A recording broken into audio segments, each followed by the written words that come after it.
வந்த வினையும் வருகின்ற வல்வினையும் கந்தனென்று சொல்ல கலங்குமே.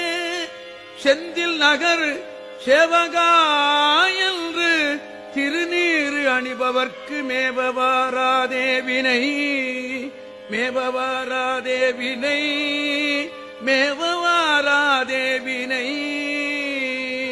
அனைவருக்கும் ஸ்ரீ பாலமுருகன் ஜோதிடாலயத்தின் அன்பு வணக்கங்கள். விசுவாவசு வருஷத்திய வெண்பாவும் அதன் பலன்களும். வெண்பா: விசுவாவசு வருடம் வெள்ளாண்மை ஏறும், பசு ஆடு மாடு பலிக்கும், சிசுநாசம் மற்றையரோ வாழ்வார்கள், மாதவங்கண் மீறுமே, உற்றுலகின் நல் மழை உண்டு. இது வருகின்ற விசுவாவசு தமிழ் வருஷத்திய வெண்பா பாடலாகும். இதன் பலன்களை இப்போது நாம் பார்க்கலாம். இந்த விசுவாவசு ஆண்டில் மழை அதிகமாக இருப்பதும் மழை நீர் சேமிப்பின்றி கடலில் கலக்க நேரும் என்பதையும் கூறுகிறது. மேகாதிபதி தனது குரு வீட்டிலும் சுக்கிரன் புதன் ராகு மூவரும் மீனத்தில் குரு வீட்டில் இருப்பதால் பல புதிய வைரஸ் கிருமிகள் மூலம் நோய்கள் பரவ வாய்ப்புண்டு. சித்திரை மாதம் வருடப்பிறப்பு திங்கட்கிழமை வருவதால் நல்ல மழை பெய்யும். ஆடி மாதம் 5ஆம் தேதி வியாழக்கிழமை வருவதால் அதிகமான மழை பொழிய வாய்ப்புள்ளது. இந்த ஆண்டு மத்திய மாநில அரசுகளுக்கு அளவுக்கு அதிகமான வருவாய் கிடைத்து அதன் மூலம் பல சட்ட திட்டங்களை நிறைவேற்ற நேரும். நெடுஞ்சாலைகளில் விபத்து அடிக்கடி நடைபெறும். ஆன்மீகம் நன்றாக வளரும். ஆன்மீகத் துறையில் இருப்பவர்களுக்கு பல தொல்லைகள் ஏற்படும். வெளிநாட்டில் சிறுபான்மையினர் கடுமையாக பாதிக்கப்படுவர். புழுதி காற்று, அயல்நாட்டில் தீ பயம் ஏற்படும்.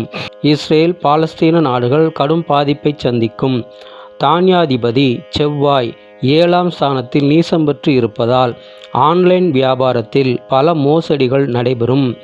மருத்துவம், தானியம், காய்கனி, மளிகை, உணவு விடுதி யாவற்றிலும் விலை அதிகரிக்கும் மற்றும் மின்சார கட்டணம் உயரும். நிராசாதிபதி புதன் மீனத்தில் நீசம் பெற்று இருப்பதால் தரமில்லாத மருத்துவர்கள் தற்காலிக பதவி நீக்கம் செய்யப்படுவார்கள். அறநிலையத்துறைக்கு மத்திய அரசு பல கட்டுப்பாடுகளை விதிக்க நேரும். ஆக இந்த விசுவாவசு ஆண்டு பல அதிரடி மாற்றங்களை ஏற்படுத்தும்.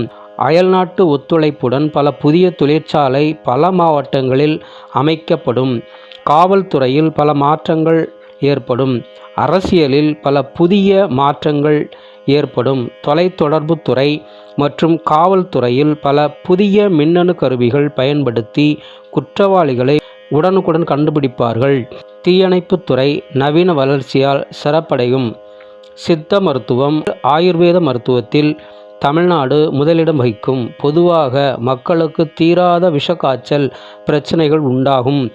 பொதுமக்களிடையே பணப்புழக்கம் இருக்காது. பொருளாதாரத்தில் முன்னேற்றம் இருக்காது. இந்த ஆண்டு சூறாவளி காற்றுடன் கனமழை பொழியும் என்பது இந்த விசுவாவசு வருஷத்திய வெண்பாவின் பொருளாகும்.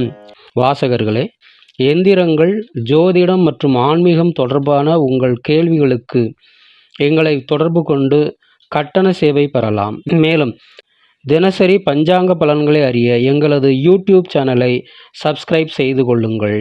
எங்களிடம் ஜோதிட மருத்துவ சேவையும் உண்டு. நன்றி, வணக்கம், சுபம்.